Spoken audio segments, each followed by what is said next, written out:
인터넷 복음 방송을 청취하시는 성도 여러분 안녕하십니까? 오늘은 주안필라에 기재된 성경 퀴즈 문제 마가복음을 해설하면서 함께 은혜를 나누려고 합니다. 잠시 기도하고 시작하겠습니다.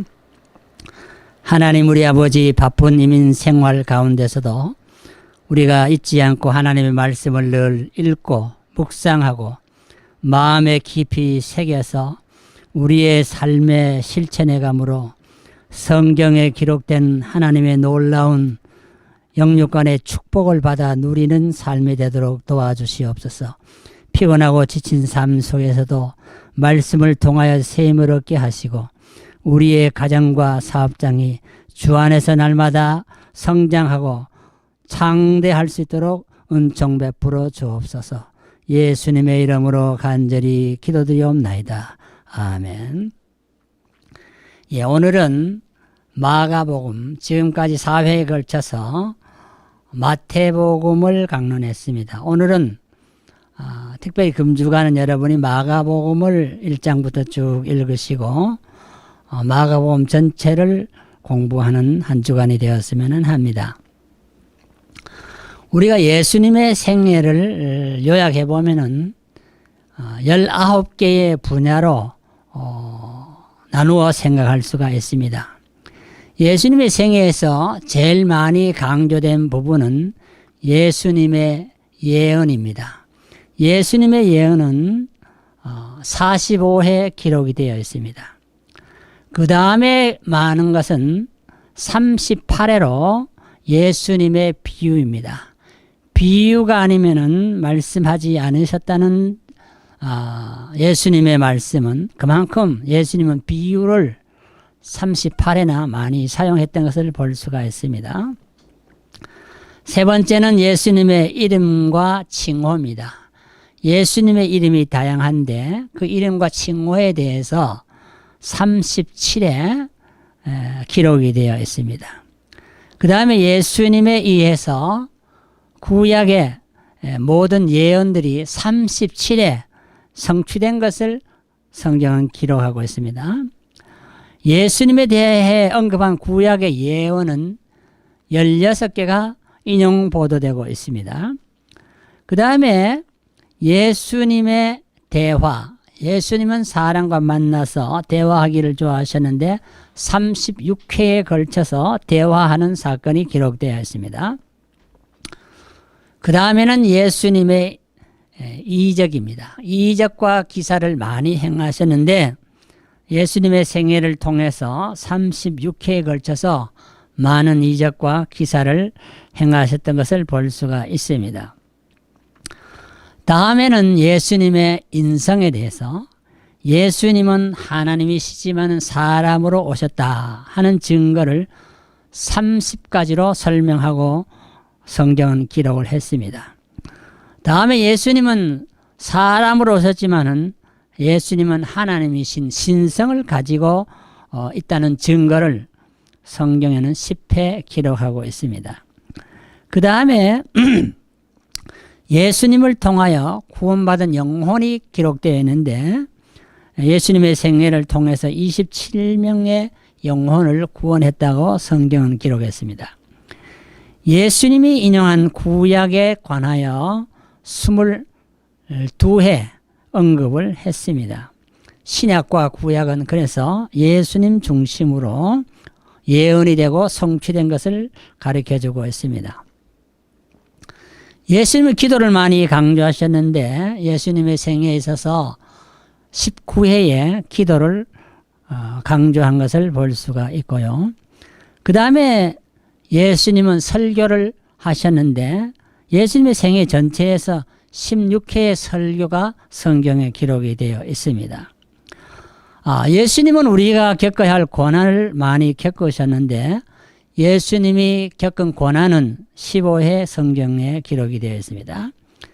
그 다음에 중요한 것은 예수님께서 부활 후에 자신의 부활을 알리는 것이 10번 기록이 되어 있습니다. 마지막으로 보면은 예수님의 마지막 가상 7원이 십자가 위에서 7마디가 성경에 기록이 되어 있습니다. 우리는 예수님의 생애를 통해서 제일 강조된 것이 예언이라는 사실, 그 다음에는 비유, 그 다음에는 대화, 이적, 인성과 신성 등등의 모습을 볼 수가 있지요. 특별히 예수님의 그 이적 중에 마가복음 1장 25절에 기록된 가버나움에서 귀신 들린 사람을 고치신 사건이 기록되어 있습니다. 귀신이 말하기를 나사렛 예수여, 우리가 당신과 무슨 상관이 있나이까? 우리를 멸하려 왔나이까? 나는 당신이 누구인 줄 아노니 하나님의 거룩한 자니이다. 우리도 잘 모르는 것을 마귀는 너무 잘 알고 있었지요.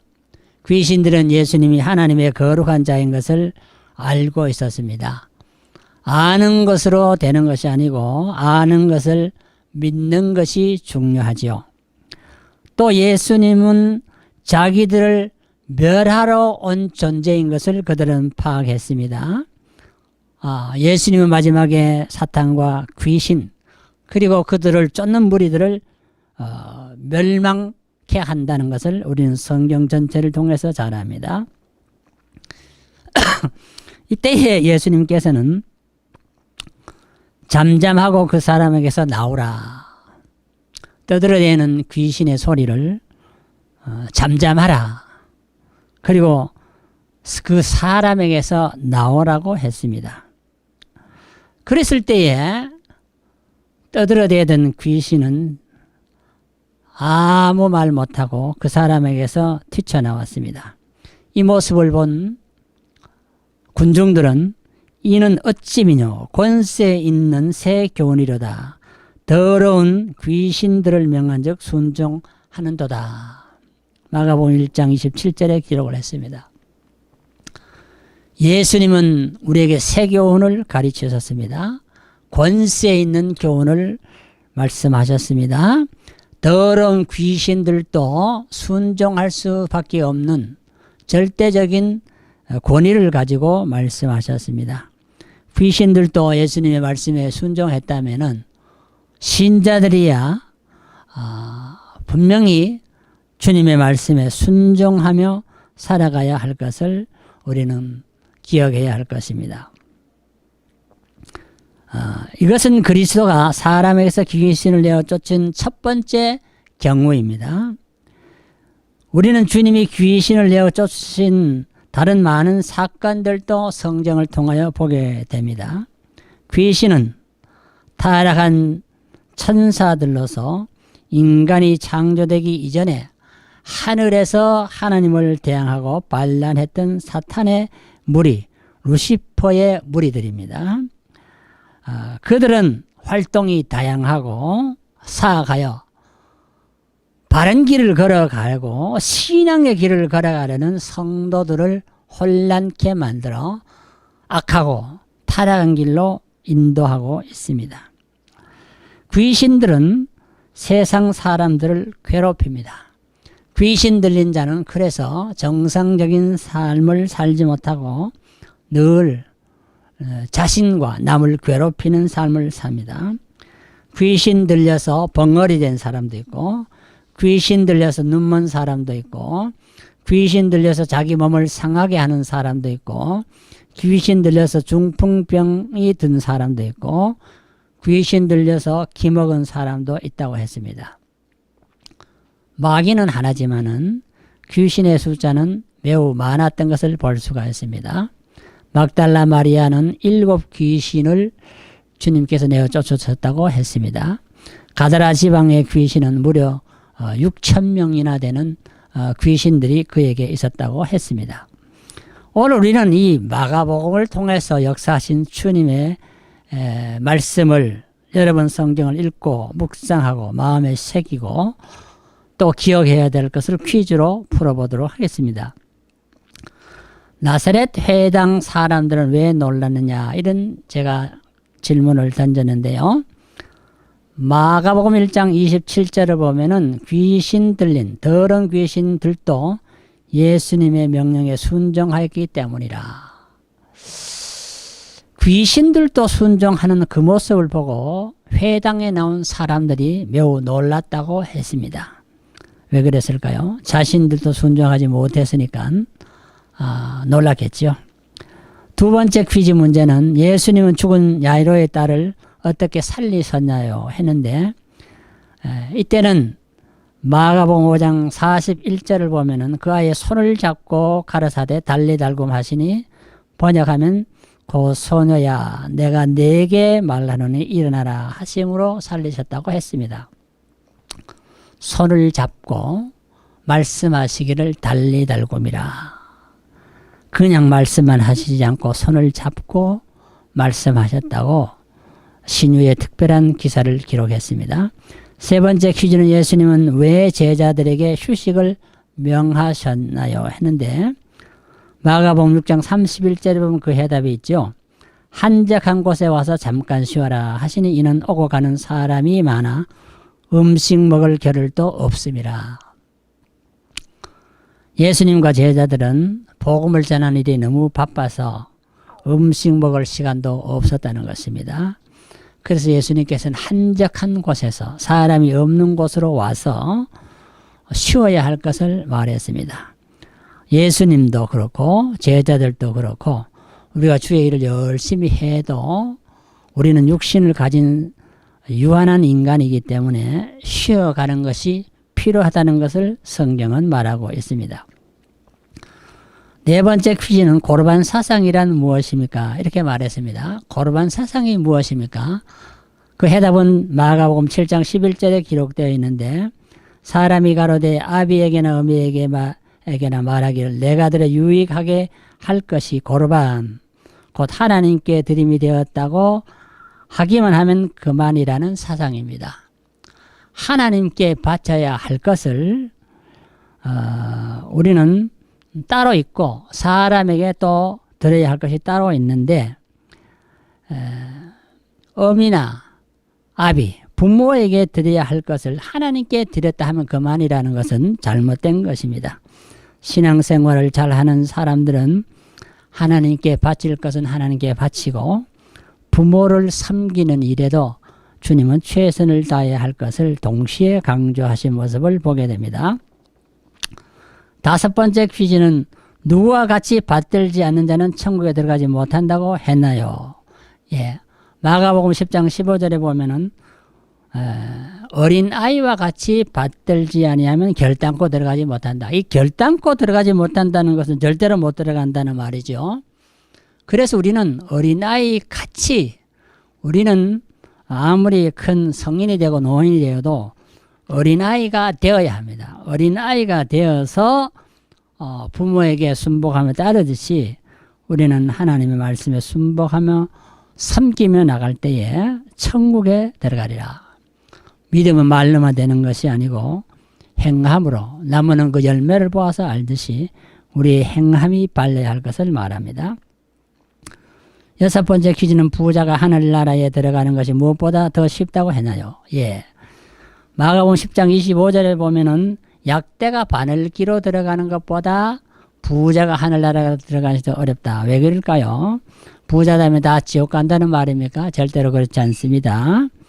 부를 하나님보다 더 신뢰하고 부를 하나님보다 더 사랑하면은 안 된다는 그런 말씀입니다. 7번 퀴즈는 어미나 아비나 자식이나 전토를 벌인 자는 무엇을 받게 되나요?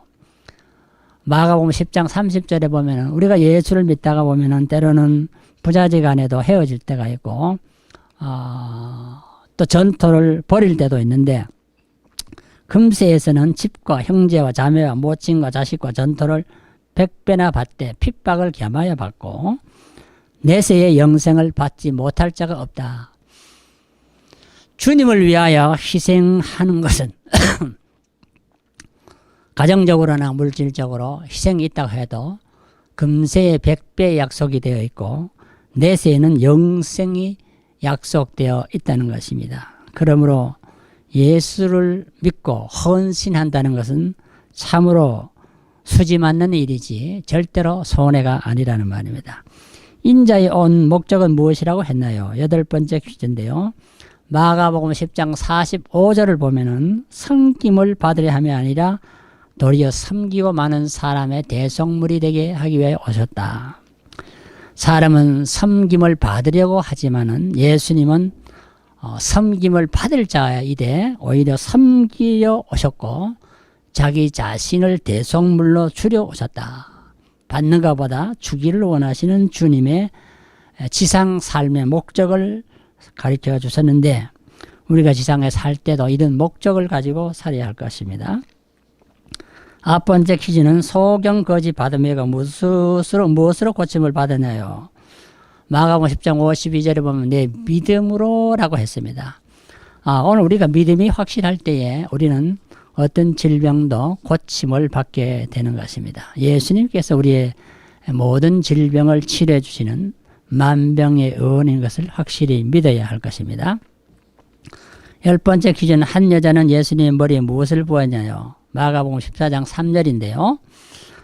매우 값진 향유 곧 순전한 나드 한 옥합을 가지고 와서 깨트리고 머리에 부었다. 가장 귀한 것을 깨트려서 예수님의 머리에 부었다. 참 예수님을 위해서 자기 가장 귀한 것을 드리는 모습입니다. 아낌없이 드리는 모습. 주님은 이것을 칭찬하셨고 성경에 기록하여 복음이 전파되는 곳마다 전파하도록 하셨습니다. 우리도 가장 귀한 것 주님께 드릴 수 있어야 하겠습니다. 11번 퀴즈 문제는 만민의 기도하는 집을 무엇으로 만들었다고 했나요? 해답은 마가복음 11장 17절인데 강도의 구렬로 만들었다. 기도해야 할 하나님의 집이 강도의 구렬이 되어서 되겠어요? 강도의 보금자리가 되었다는 것입니다. 이것은 교회를 이용해서 자기의 사리 사역을 갈취하며 많은 사람들에게 상처를 입히는 무리들을 향한 엄중한 얘기라고 하면 그들은 강도라고 했습니다. 12번 퀴즈는 예수님은 부자보다 왜 가난한 과부의 헌금을 더 칭찬하였나요? 헌금은 액수에 많고 적은 데에 달려있는 것이 아니고 부자는 많은 데서 일부를 바쳤지만은 가난한 과부는 생활비 전부 모든 소유를 바쳤기 때문에 그것이 더 칭찬받을 헌금이라 했다. 그러므로 우리는 가난하다고 헌금을 내서 안 내도 되는 것이 아니고 부자라고 헌금을 적게 내도 안 되고 일정한 양을 바치되 전부를 바칠 수 있는 그런 신앙이라면은 주님의 칭찬을 받을 수 있게 되지요. 13번째 퀴즈는 천지는 없어지나 무엇이 없어지지 않느냐. 우리가 이 천지를 볼 때에 변하지 않는 것 같죠. 사시사철 늘 이렇게 운행이 되는 것 같죠. 그러나 천지는 성경이 없어진다고 했습니다. 새하늘과 새 땅이 오고 없어지지 않는 것은 주님의 말씀이라. 그러므로 변치 않는 주님의 말씀은 수천 년이 흘러도 진리의 말씀으로 오늘도 적용이 됩니다. 14번 퀴즈는 예수님은 베드로가 언제 3번 부인한다고 예언했나요? 14장 30절을 보면은 닭 울기 전에 오늘 닭 울기 전에 내가 3번 나를 모른다고 부인한다. 수제자 베드로도 믿음이 약할 때는 육신의 안위를 위하여 예수님을 모른다고 부인했습니다. 3번이나 했습니다. 그러나 다시 회개하는 모습을 보게 됩니다. 15번은 빌라도는 왜 예수를 넘겨줘야 한다 했는데 마가복음 15장 15절을 보면 빌라도는 예수님이 죄가 없는 무죄라는 것을 알고 있었습니다. 그러나 백성들이 소리를 지르며 데모를 할 때에 무리들에게 만족을 주고자 하여 바라바를 넣어가지고 예수는 채찍질하고 십자가에 못 박게 넘겨줬다고 했습니다. 대중을 중심으로 다수를 중심으로 인기 중심으로 정치를 하는 빌라도는 그래서 큰 오판을 내리게 되었던 것입니다. 16번 퀴즈는 예수의 십자가를 억지로 지고 골고다로 간 사람이 누구냐 했을 때 마가복음 15장 21절을 보면은 알렉산더와 루포의 아비인 구레네 사람 시몬이라고 했습니다. 시몬은 시골에서 올라와서도 억지로 십자가를 지고 예수와 함께 골고다를 향해 가는데 우리는 때로는 십자가 지는 걸 힘들어 들더라도 억지로라도 지고 주님과 함께 가면은 그것이 영광이 된다는 것입니다. 예수님은 몇 시에 십자가에 못 박혔냐요? 마가복음 15장 25절을 보면은 제3시에 십자가 못 박혔다. 오늘 시계로 보면은 오전 9시가 되겠습니다. 18번 퀴즈는 부활하신 예수님은 11 제자의 무엇을 꾸짖으셨나요? 마가복음 16장 14절에 보면은 저희의 믿음 없음과 마음의 완악함을 꾸짖으셨다. 믿음이 없고 마음이 완악했다. 제자들도 믿음이 없다고 책망을 받았고 마음이 완악하다고 책망을 받았습니다. 그건 왜 그럴까요? 살아난 것을 본 자들의 말을 믿지 않았다. 말씀을 듣고도 믿지 않을 때는 믿음이 없고 완악한 것입니다. 우리는 말씀을 들을 때에 아멘으로 잘 받아야 하겠습니다. 마지막 19절은 승천하시는 예수님은 지금 어디에 계시냐요? 마가복음 16장 19절에 보면 하나님의 우편에 앉아 오늘도 우리를 위하여 중보 기도를 드리신다고 했습니다. 우리가 잘못된 기도를 드려도 주님은 그것을 바로 고쳐서 하늘 보좌에 상달케 하는 중보자인 것을 알 수가 있습니다. 오늘 우리는 날마다 성경을 읽고 묵상하고 마음에 새기고 삶에 적용함으로 성경에 기록된 영육간의 축복이 여러분의 삶과 삶의 현장에 충만하시기를 주의 이름으로 기원합니다. 감사합니다.